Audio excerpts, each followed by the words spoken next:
It's also 1:55, so it shouldn't be too turbulent in the air right now. Jordan, you told me that one day you're gonna come here. Today's the day. We're gonna go back in the air. Are you excited, Jordan? Yeah, I'm very excited. Waited for this to happen for a very long time. When I go up in the air, it's about freedom, it's about exploration, it's about spreading your wings and soaring. Well, it all started when I was young and I wanted to seek my adventure, I wanted to explore, I wanted to travel. As I remember the first glimpse of his interest to become a pilot is when my brother let him try on his flight suit for the very first time. From that day on, that was it. Plus also he watched the movie called Top Gun, as that's one of my favorite movies, and more he got really interested. I was ready for the challenge. I was ready for everything that came. The moment to be in flight school, to complete flight school, to be winged. I was there about 2 months. 2 months, yeah. I was just about to solo for IFS. We start tonight with breaking news. 8 people are now in the hospital after a car hit a group of pedestrians in Perdido Key. Florida Highway Patrol says that one man is still in critical condition, 24-year-old Jordan Lowe. So essentially, I was hanging out with a bunch of guys who I commissioned with, and we were walking to get some food in Perdido Key. And as we were getting closer to the restaurant, drunk driver comes from behind us and wipes us all down, mows us all down. I was in the back, and so I took most of the hit. On impact, I went into a coma for 3 days. I had my MCL, ACL torn, my calf muscle torn. I suffered a left side hemiparesis, a weakening of my left side of my body, and so suffered a very severe traumatic brain injury.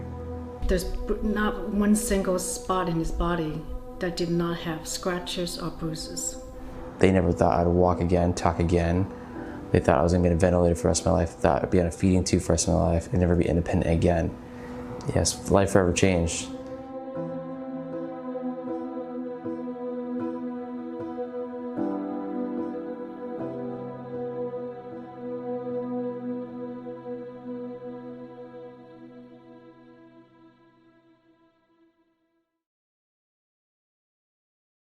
And I know that for a fact that he wanted to live. Something told me that that's what he wants to do. And I was calmly at that one point to tell the doctor that my son's not ready to die yet. And from then on, that night, my father next to my bedside witnesses my arm move. And the nurse calls the speech pathologists, the surgeons, the doctors, and they all come rushing in. Jordan, if you can hear me, give me a thumbs up. Nothing happened. Jordan, if you hear me, give me a second finger. Nothing happened. And then she said, Jordan, if you could hear me, give me the bird. And so I guess I knew what that was in a coma. I flipped them all off. Doctor said he responded to a command. We got a response. All options of pulling the plug are off the table. And from then on, I lived. So this jacket was gifted to me by my command, and all their 8 guys that were hit with me wanted to come up with a call sign for me. They bring me this jacket. They said, hey, this is your jacket, and it has your call sign on it. And, I'm from Phoenix, Arizona, so they hand it to me and they said, your call sign's Phoenix. And I'm like, get out. Like, have we not gone through enough? You're gonna call me Phoenix because I'm from Phoenix. And they're like, no, because you're gonna rise from the ashes. And it's been fitting. It's been the mentality of, the mentality all along in recovery. Your injury incinerates you to a certain point where you are left in ashes. It gave me a spirit in which that I'm gonna fly again. I'm going to get up out of this pile of ashes, my own ashes, and I'm going to make a life that I want to live, a life that I want for myself. Okay, go ahead and lift up that left foot. Pull up, pull, pull. Thus, I was in a wheelchair and bedridden for about 16 weeks and not walking. Today is August the 6th. 2017, and Jordan is walking by himself.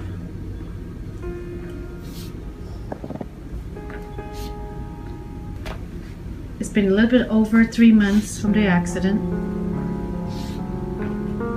Jordan working every single day to get where he's at right now. I cannot explain how you never give up. As my nephew, as a fellow service member, you are what this country's about. So, exactly. Yes, yeah, I was told I would never walk again. But that was the time I checked something off my list, a big one too. Stretching like an old quad. Marty Party, that's what he's called. God, yeah, Marty Party was my nickname. With long hair. No, skateboards. No. We're not talking about my high school days. Not talking about my long hair or skinny jeans. Obviously, when it happened, I was completely devastated. Like, I've never been so devastated in my entire life. But I knew deep down, somewhere within me, that this is just a hump in the road for him. It kind of pretty much, it sucks, but he's gonna obviously get better from it. It's the way I looked at it. Like, it's almost like it didn't happen. I mean, it's, he's walking like it's never happened. He's recovering at a substantial rate. So, thank you. Always. Brother. Love you, dude. Love you. Even though you go to U of A. They said I'd never walk again. They said I'd never talk again. They said I would be on a ventilator feeding tube for the rest of my life. They thought I was going to be a vegetable, and clearly not. I believe it's fueled by my desire to serve and my desire to return to a life in which I had worked so diligently hard for. This is, why I joined the Navy, to be around this kind of culture and see those planes take off, to see those guys and girls in the cockpit. That's where I want to be. I went into a coma wanting to be a naval aviator. I woke up wanting to be a naval aviator. Nothing has changed.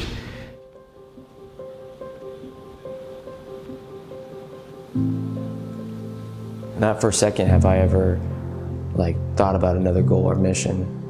It all makes sense to you in recovery. Sure, why this happened to you, but also why you have your passions and your desires that you want in life throughout your life. Being in the Navy only for 2 years, but being so passionate about it to serve and to wear the uniform proudly, it almost becomes a part of you. It almost becomes embedded into your DNA. It was like this. Yeah. What would Tom Cruise Maverick say? For a long time, there's a lot of uncertainties and guesses of if I would ever be in the air again. And as I progressed in recovery, that answer became a little bit more clear to me. First opportunity I had to go back in the air, I took it.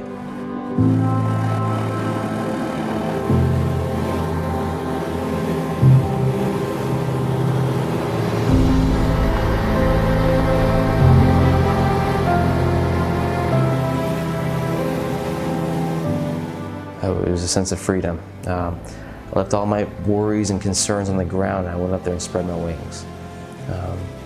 It reminded me a lot of my time in Pensacola flying out there, and it's a position in a situation I wish and I work so diligently for to regain.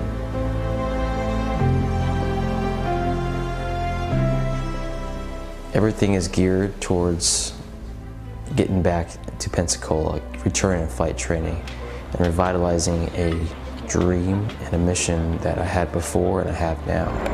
Cheers, buddy. Happy birthday, man. I love you. Yeah. Happy birthday.